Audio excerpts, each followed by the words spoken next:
Salam sejahtera, terima kasih karena bersama dengan saya di Nazilin Unity Channel. Ini berita terburuk beberapa jam sebelum Perhimpunan Solidariti Najib.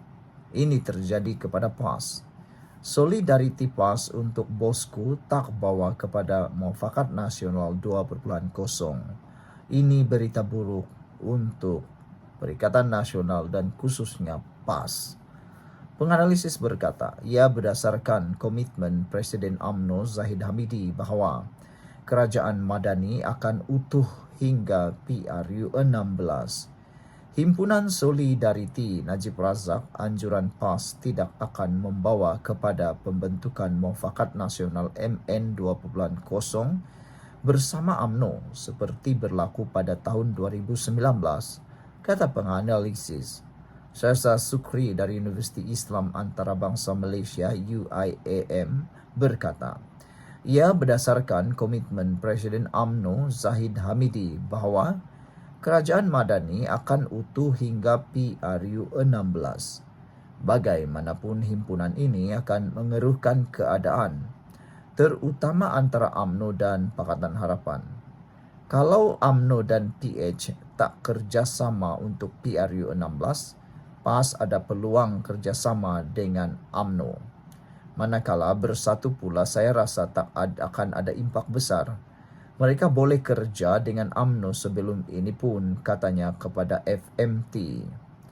Perhimpunan itu akan diadakan 6 Januari ini di Istana Kehakiman Putrajaya sebagai tanda sokongan PAS kepada bekas Perdana Menteri. Ia diadakan pada hari sama Mahkamah mendengar rayuan Najib terhadap keputusan Mahkamah Tinggi berkaitan titah edendum yang dikatakan dikeluarkan Agong terdahulu berhubung tahanan rumah. Sebelum ini dilaporkan ahli Majlis Kejahatan Tertinggi MKT Puat Zerkasi berkata, UMNO sudah merancang perhimpunan lebih awal sebelum PAS mengeluarkan surat mengenai perkara itu kepada ahlinya. Jika ia berlaku, ini kali pertama UMNO dan PAS bersama sejak Muafakat Nasional berakhir pada tahun 2022.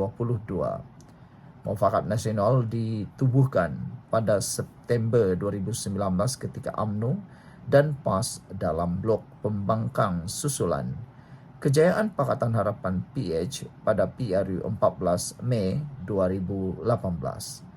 Ia terkubur selepas PAS membentuk Perikatan Nasional PN bersama bersatu, dan pada masa sama mahu parti itu diterima dalam MN tetapi dibantah UMNO.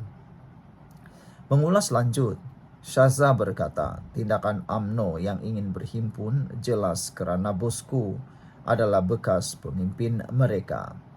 Tapi kenapa PAS pun nak sertai anjuran ini? Ia lebih kepada untuk muafakat politik.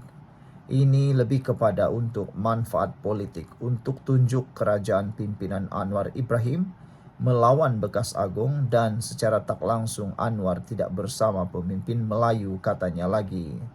Senada dengan Syazza, Lau Ziwe juga dari UIAM berkata, hubungan PAS dan UMNO hanya dapat dinilai jika parti Islam itu sudah tidak bersatu dalam PN.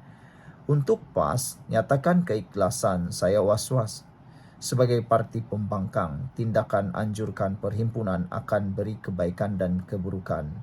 Ia ada peluang laga-lagakan hubungan antara UMNO dan PH. Dan untuk itu, kenapa tidak mereka lakukan, kata beliau lagi. Saudara-saudara sekalian, yang menariknya di sini ialah, menurut penganalisis politik ini, kenapa PAS pun nak sertai anjur? Ia lebih kepada untuk manfaat politik, untuk tunjuk kerajaan pimpinan Anwar Ibrahim melawan bekas Agong. Dan secara tak langsung Anwar tidak bersama pemimpin Melayu, katanya lagi. Sekian dulu, jangan lupa tinggalkan komen Anda. Salam sejahtera, terima kasih kerana bersama dengan saya di Nazilin Unity Channel. Habislah Akmal Saleh, kantoi dan tidak punya harapan lagi, kata netizen. Semua ini datang daripada Keputusan penganalisis politik yang menyatakan seorang penganalisis politik menyatakan Akmal Saleh sebenarnya tiada asas sentuh pengampunan Anwar dalam kes Najib. Baru-baru ini Akmal Saleh menyebut tentang pengampunan Anwar Ibrahim dengan bertanya, adakah prosedur Anwar Ibrahim dalam pengampunannya mengikut prosedur? Dia bertanya seperti itu. Itu sebabnya penganalisis politik menyatakan tiada asas Akmal Saleh sentuh pengampunan Anwar dalam kes Najib. Akmal selaku pemimpin utama UMNO perlu lebih bijak menilai isu, kata Aziman.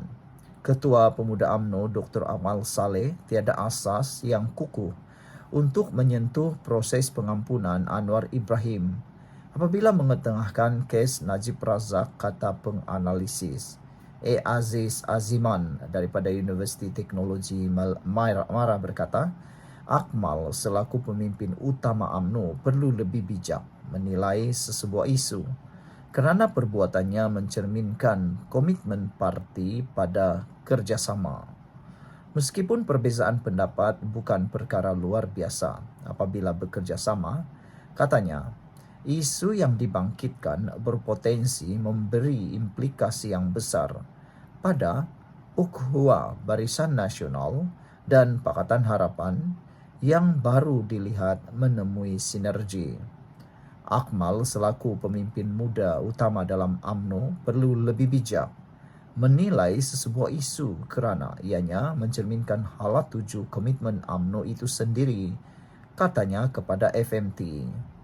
Menjelang hari Mahkamah Rayuan mendengar rayuan Najib terhadap keputusan Mahkamah Tinggi 6 Januari ini berkaitan titah edendum yang dikatakan dikeluarkan oleh Yang di-Pertuan Agong terdahulu, Jabatan Peguam Negara dalam kenyataan 28 Disember memaklumkan permohonan pengampunan mana-mana banduan yang melakukan kesalahan di Kuala Lumpur, Labuan dan Putrajaya mestilah dikemukakan kepada Lembaga Pengampunan Wilayah Persekutuan.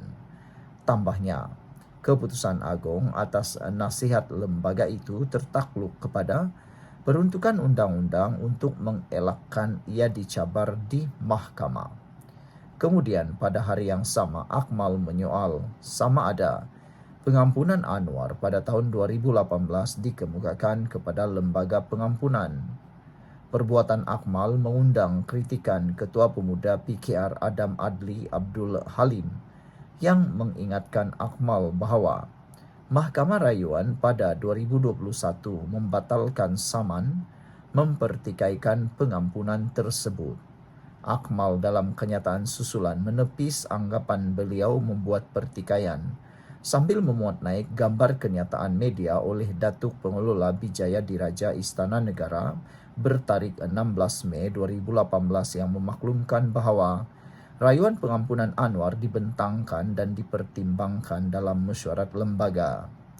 Beliau, Akmal, tidak mempunyai asas yang kukuh yang mana menyentuh kredibiliti perundangan negara. Dan perbandingan yang dilakukan adalah tidak seimbang ulas Aziz yang menambah hal pengampunan melibatkan tata cara dan proses yang teliti dan tidak boleh diubah. Nak bandingkan Anwar dengan Najib, sekurang-kurangnya Anwar jalani penjara lebih 6 tahun, katanya. Urus Setia Lembaga Pengampunan bahagian hal ehwal undang-undang Jabatan Perdana Menteri pada 2 Februari lalu mengumumkan hukuman penjara ke atas Najib dikurangkan daripada 12 tahun kepada 6 tahun, manakala denda yang perlu dibayar Najib dikurangkan daripada 210 juta kepada 50 juta ringgit. Mahkamah Tinggi menjatuhkan hukuman penjara 12 tahun dan denda 210 juta kepada Najib pada Julai 2020 selepas bekas Presiden UMNO itu didapati bersalah atas masing-masing 3 pertuduhan pecah amanah dan penggubahan wang haram serta 1 pertuduhan salah guna kedudukan berkaitan dana RM42 juta milik SRC Internasional. UMNO sepatutnya membuat ideologi dan komitmen yang lebih serius. UMNO bukannya parti untuk membebaskan seorang banduan, kata Aziz. Sekian untuk kali ini, jangan lupa tinggalkan komen anda.